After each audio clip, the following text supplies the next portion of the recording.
চব্বিশের গণ অভ্যুত্থানের মধ্য দিয়ে সৃষ্ট জন আকাঙ্ক্ষার প্রেক্ষিতে রাষ্ট্রের গণতান্ত্রিক কাঠামো সংস্কারের লক্ষ্যে গঠিত নতুন প্ল্যাটফর্ম নাগরিক কলিশন। সংগঠনটি আন্তর্জাতিক মাতৃভাষা ইনস্টিটিউটে সংবিধান সংস্কারে 7টি প্রস্তাব তুলে ধরে, যার মধ্যে রয়েছে সংসদ হবে দ্বিকক্ষ বিশিষ্ট, উচ্চ কক্ষের এমপি নির্বাচিত হবেন নিম্ন কক্ষের প্রাপ্ত ভোটের অনুপাতে, 2 মেয়াদের বেশি কেউ প্রধানমন্ত্রী হতে পারবেন না। এছাড়া সাংবিধানিক নিয়োগ, তত্ত্বাবধায়ক সরকার ব্যবস্থা, জুলাই সনদের কথা উল্লেখ করা হয়েছে প্রস্তাবে।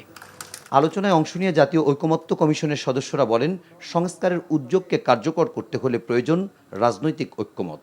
জুলাই সনদ বলি, জাতীয় সনদ বলি, যেভাবেই বলি, সবচেয়ে বড় হচ্ছে রাজনৈতিক দলগুলোর কমিটমেন্ট থাকতে হবে। কিন্তু নন বাইন্ডিং জাতীয় সনদ শেষ পর্যন্ত জনগণের আস্থা অর্জন করবে না। আমলাতন্ত্রের ওনারশিপ ছাড়া কোনো অবস্থায় সম্ভব না। আমলাতন্ত্রের মধ্যে থেকেই সবচেয়ে বড় রেজিস্ট্যান্স আসবে এগেইনস্ট